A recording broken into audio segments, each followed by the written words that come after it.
Bienvenidos, apreciados hermanos y amigos, a vuestro canal El Estandarte Adventista.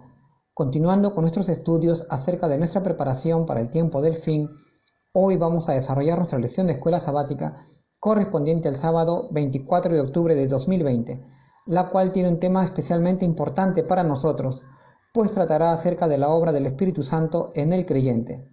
Sin embargo, antes de comenzar, queremos tener unas breves palabras de oración. Oremos, apreciados hermanos. Querido y eterno Padre que estás en las alturas de los cielos, te agradecemos por la oportunidad que nos das de estudiar tu santa palabra, la cual es una luz en estos tiempos difíciles de tantas tinieblas y de confusión espiritual. Ayúdanos a poder entenderla y también a poder aplicarla en nuestras vidas, pues queremos serte hijos fieles.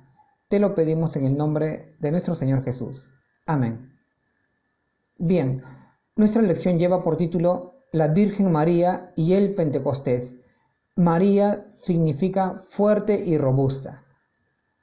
Bien, el título es bastante ilustrativo del contenido de nuestra lección, pues nos resume a grosso modo todo el objetivo de este estudio, el cual es explicarnos la necesidad de estar unánimes todos los hermanos en la Iglesia, pues así también María, la Madre del Señor Jesús, se mantuvo unida a los apóstoles y seguidores del Señor en una misma fe y en una misma obediencia, y recibió el poder del Espíritu Santo en el día del Pentecostés. Recordemos un detalle muy importante.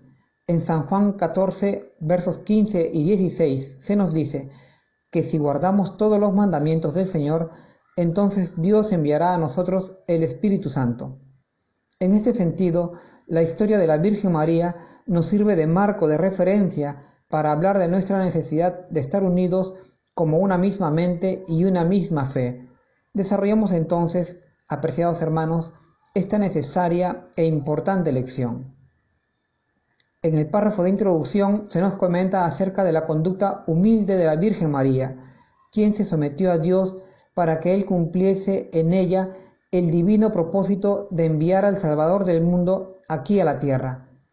El Espíritu Santo obró en ella en lo que conocemos el misterio de la concepción, y así también el Espíritu Santo obrará en nosotros si es que nosotros nos sometemos a Dios. Así está escrito en San Juan 14:15: si me amáis, guardad mis mandamientos, y yo os enviaré al Espíritu Santo. Es decir, que está asociada a nuestra humildad y obediencia la acción del Espíritu Santo. Además de esto, en el párrafo de introducción también se nos comenta acerca de las vicisitudes que atravesó María mientras educaba al niño Jesús, pues aunque tenía claro que su pequeño hijo era el Mesías prometido, no se atrevía a confesarlo públicamente. Sin embargo, siempre acompañó en todo momento al niño Jesús durante su formación, pues ella tenía claro que lo más importante de toda educación era la formación de un carácter, queriendo decir con esto que nos referimos a un carácter a semejanza de Dios. Tenemos ahora un primer subtítulo que dice: bendita y falsamente acusada. Pregunta número 1.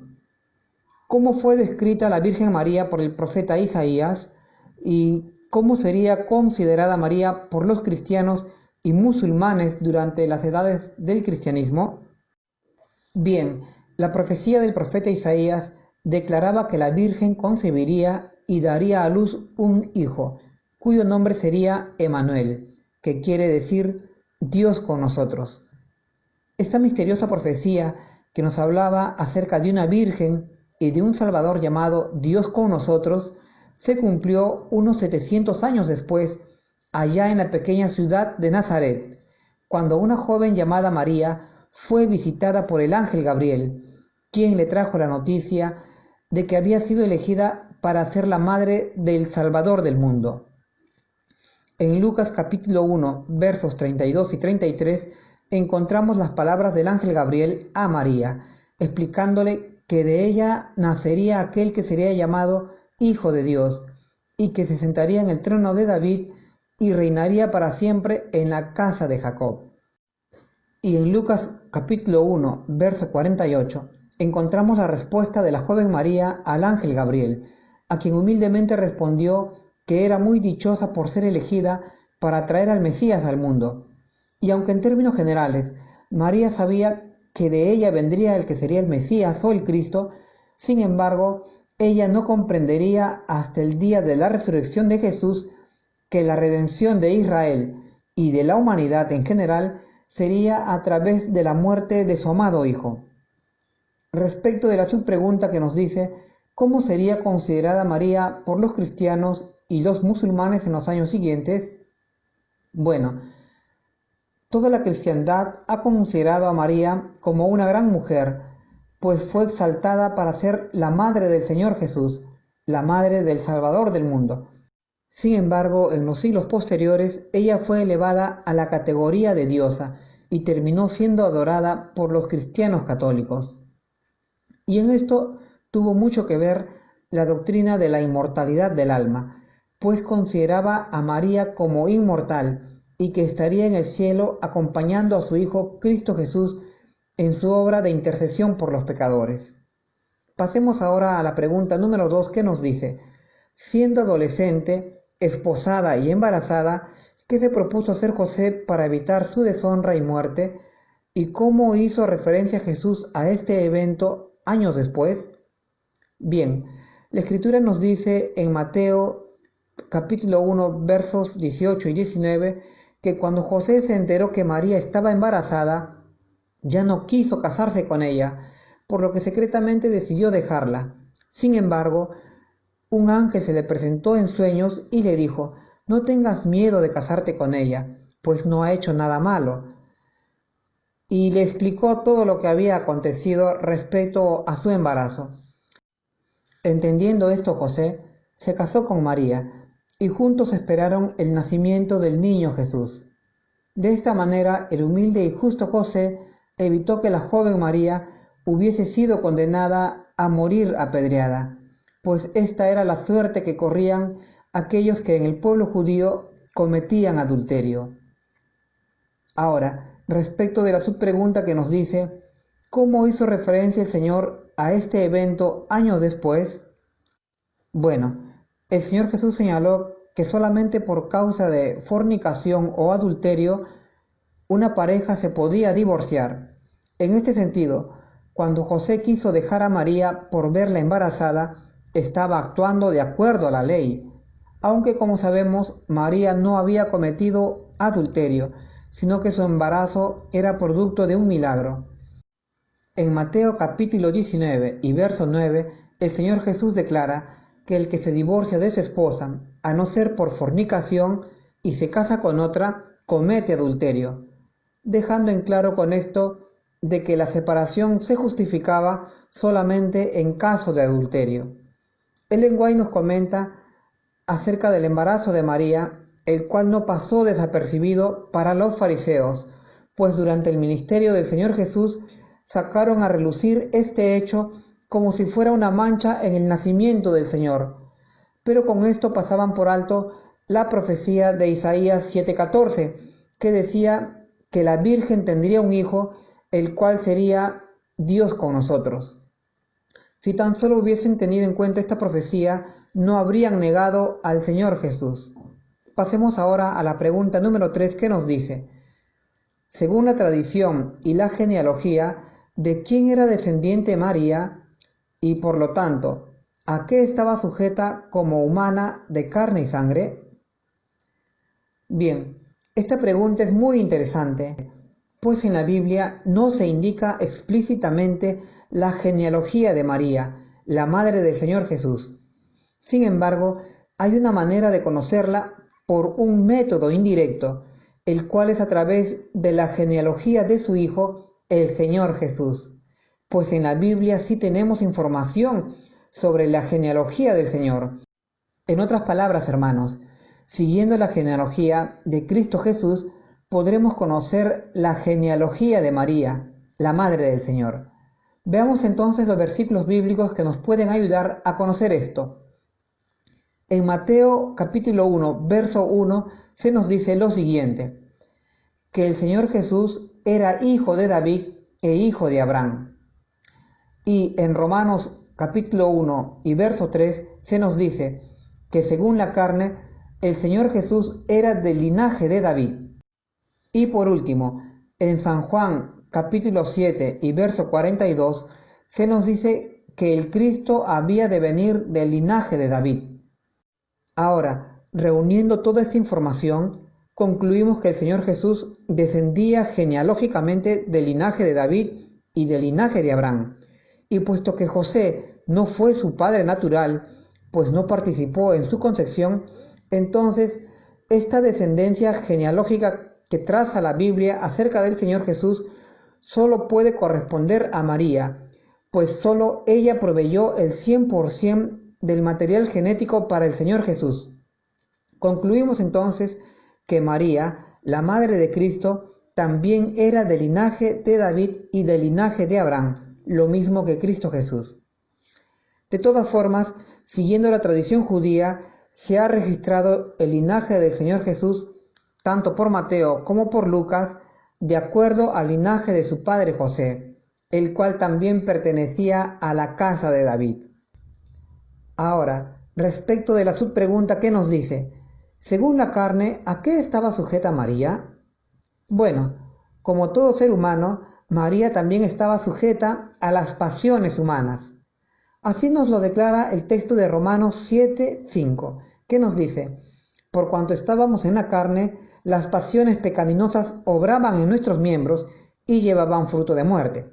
Es decir, dada nuestra naturaleza carnal, María también estaba sujeta a las pasiones pecaminosas, lo mismo que todos nosotros, pues esta es una ley que está en nuestros miembros y obra en todos los que somos seres humanos.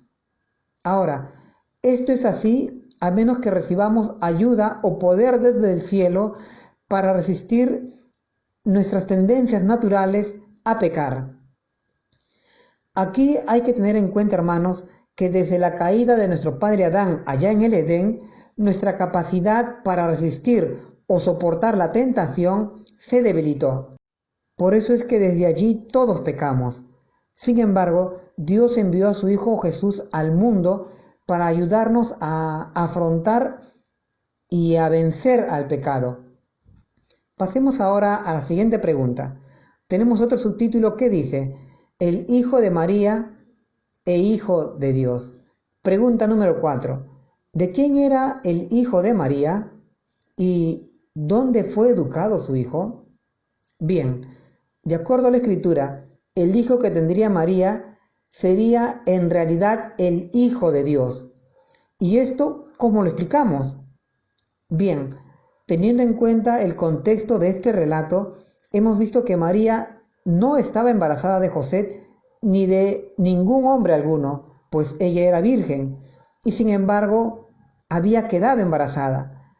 La Biblia nos declara que esta concepción era por obra de Dios, y aunque esto es para nosotros un misterio, y por eso lo llamamos el misterio de la piedad, sin embargo el ser que se estaba formando en el vientre de María era por obra de Dios, por lo que este ser sería llamado Santo o Hijo de Dios. Para hacernos una idea de esto que es misterioso, recordemos la formación de Adán. La Escritura nos dice que Dios mismo cogió barro y formó a Adán, y Adán fue llamado Hijo de Dios cuando salió de las manos del Señor, y fue el primero a quien se le llamó así, es decir, Hijo de Dios. Así lo dice Lucas en el capítulo 3 y verso 38, de que Adán fue llamado Hijo de Dios, valga la redundancia. Ahora, de Cristo también se dice, según Lucas 1:35, que Él también sería llamado Hijo de Dios. Es decir, en la Biblia vemos que hay dos hijos de Dios, porque fueron dos seres humanos a quien Dios formó directamente. De Adán sabemos que fue formado por Dios del polvo de la tierra o del barro, pero de Cristo no sabemos cómo lo formó Dios. Esto es algo que desconocemos, pero que sabemos que fue por obra del Espíritu Santo en María. Este es, pues, hermanos, el marco explicativo de por qué Cristo es llamado Hijo de Dios. O también, como lo dice San Pablo en 1 Corintios 15:45, de que Cristo es el segundo o postrero Adán. Ahora, respecto a la pregunta que nos dice, ¿dónde fue educado Cristo? Bueno, Ellen White nos dice que Cristo fue educado por María, su madre, y también por Dios mismo, pues él no fue a ninguna escuela como los hijos de los sacerdotes, que se educaban en las sinagogas o en las escuelas de los rabinos, sino que en su hogar estaba su escuela. Y era su dedicada madre la que lo instruía con esfuerzo y esmero. Tanto en su niñez como en su adolescencia, Cristo recibió instrucción por medio de su madre. Y todo lo que aprendió en cuanto al Evangelio o en cuanto a las profecías fue por medio de María. Y ya Cristo, cuando fue adolescente, él de manera autodidacta estudió los rollos de los profetas y Dios iluminaba su mente haciéndole entender las profecías. Y tan perfecta fue la educación de Jesús que en su nación la gente se admiraba de su conocimiento que él tenía de las Escrituras, o de la ley o los profetas, como se le llamaba en aquel tiempo. Pasemos ahora a la pregunta número 5 que nos dice, ¿qué declaró María en cuanto a su Hijo unigénito? Y según su ejemplo, ¿qué mandamiento debemos obedecer todos? Bueno, María declaró que se hiciese todo lo que su Hijo Jesús ordenara. Así de claro lo manifestó. Esto fue en ocasión de las bodas de Caná, cuando ante el problema de la falta de vino, pues el vino se había terminado, ella pidió a los sirvientes que hicieran todo lo que Cristo les ordenara. Y así lo hicieron los sirvientes. Y ocurrió el primer milagro de Cristo, el de la transformación del agua en vino. En realidad, María estaba ansiosa de que todos conociesen el poder de su amado Hijo, el Señor Jesús. Ella, como una madre orgullosa, anhelaba que todos vieran en su amado Hijo al Mesías prometido en las Escrituras. Y esta carencia del vino era la oportunidad para esto, pensaba ella. Por eso es que Jesús le respondió, «Mujer, aún no ha llegado mi hora». Pero sin embargo, ella insistió, esperando así preparar el terreno para que todos recibiesen a Jesús como el Salvador prometido a la nación de Israel.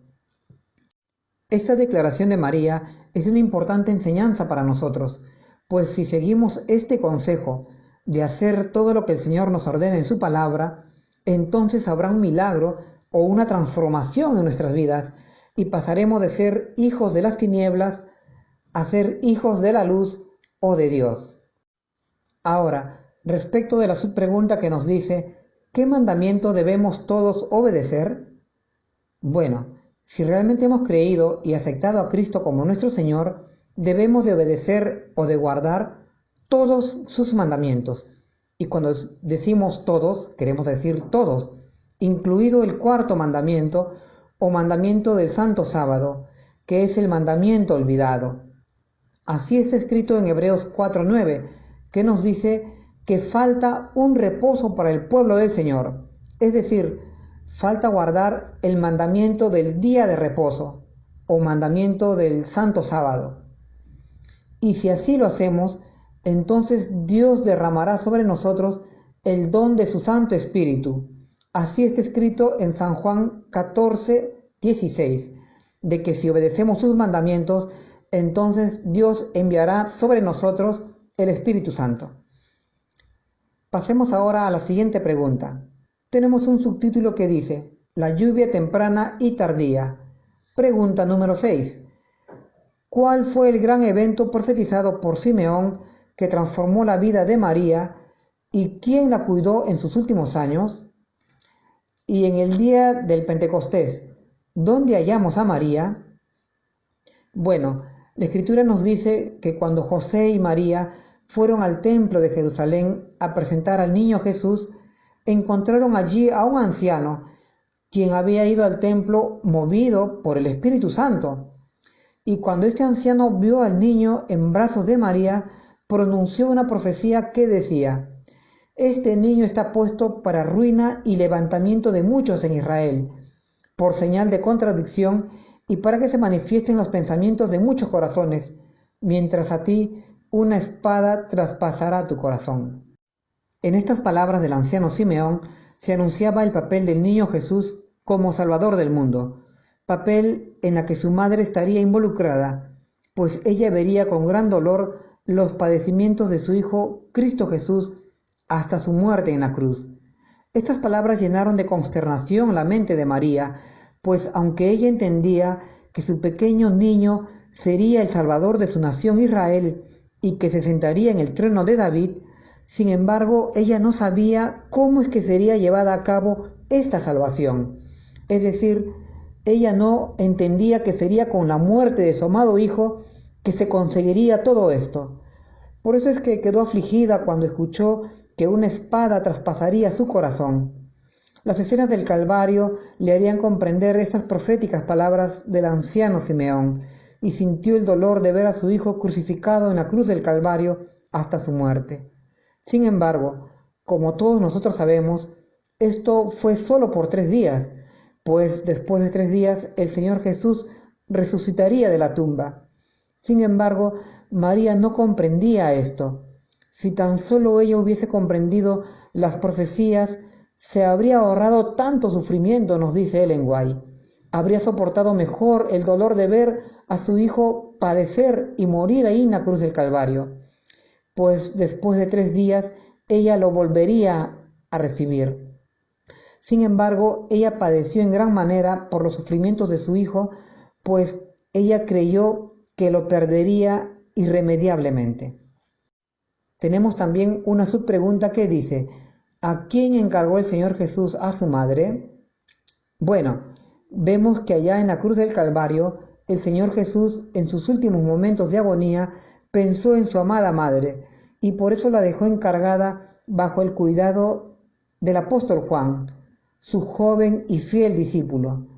La Escritura nos dice que desde aquel día Juan recibió en su casa a María. También hay otra subpregunta más que nos dice: ¿dónde estaba María en el día del Pentecostés? Bien, de acuerdo al registro bíblico en Hechos 1:14, se nos dice que ella estaba en el aposento alto, reunida con los apóstoles, los otros hermanos del Señor Jesús y los demás discípulos que habían venido desde Galilea siguiendo al Señor. Allí estaban todos ellos, juntos y unánimes, esperando la promesa de la venida del don del Espíritu Santo, don que les capacitaría para salir a predicar a Cristo con gran poder. Pasemos ahora a la última pregunta, pregunta número 7, que nos dice: ¿qué recibió María junto con los 120 reunidos en el aposento alto? ¿Y qué necesitamos hacer nosotros para ser como María y recibir el segundo Pentecostés o lluvia tardía? Bueno, María recibió junto con todos los que estaban reunidos en el aposento alto, que eran como 120 personas, el don del Espíritu Santo, más conocido como el derramamiento del Espíritu Santo.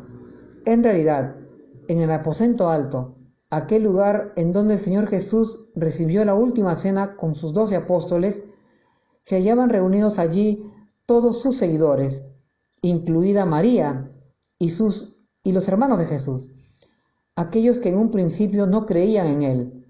Bueno, la Escritura nos dice que todos ellos estaban juntos y en un estado de unanimidad y de fe, esperando la promesa de la venida del Espíritu Santo. Y en el día de la fiesta del Pentecostés descendió sobre ellos el poder de Dios o lluvia del Espíritu Santo, la cual los capacitó para salir a predicar a Cristo con gran poder, desde Jerusalén hasta lo último de la tierra.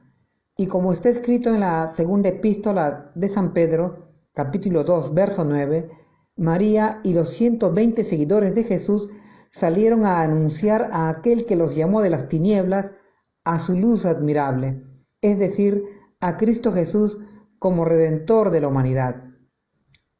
Bien, tenemos ahora una subpregunta que nos dice: ¿qué necesitamos hacer nosotros para ser como María y recibir el segundo Pentecostés o lluvia tardía? Bueno, para recibir el Espíritu Santo, así como María y como los 120 seguidores del Señor Jesús allá en el aposento alto, nosotros también necesitamos estar unidos como un solo cuerpo, bajo un mismo pensamiento, en una misma fe y en un mismo sentir, pues así también se encontraban todos los seguidores de Jesús, incluida María, su madre, allá en el aposento alto, antes de recibir la lluvia del Espíritu Santo. Por eso es importante, hermanos, que desechemos todas nuestras discrepancias, divisiones, conflictos y malos entendidos que hay entre nosotros, y busquemos estar en paz y en armonía unos y otros, pues de lo contrario nunca recibiremos el don de Dios de la lluvia tardía. Solamente si estamos unidos como un solo cuerpo o una sola iglesia, recibiremos el don de Dios de la lluvia tardía o el poder de lo alto, para estar capacitados y salir a predicar con gran poder a todas las naciones, lenguas y pueblos el Evangelio eterno de Jesús, llamado mensaje del tercer ángel o mensaje de la justificación por la fe. Recordemos que es este mensaje el que rescatará a la humanidad de perecer bajo las 7 copas de la ira de Dios. Hasta aquí, apreciados hermanos, mis comentarios a nuestra lección de escuela sabática. Espero que os sea de utilidad en vuestros estudios.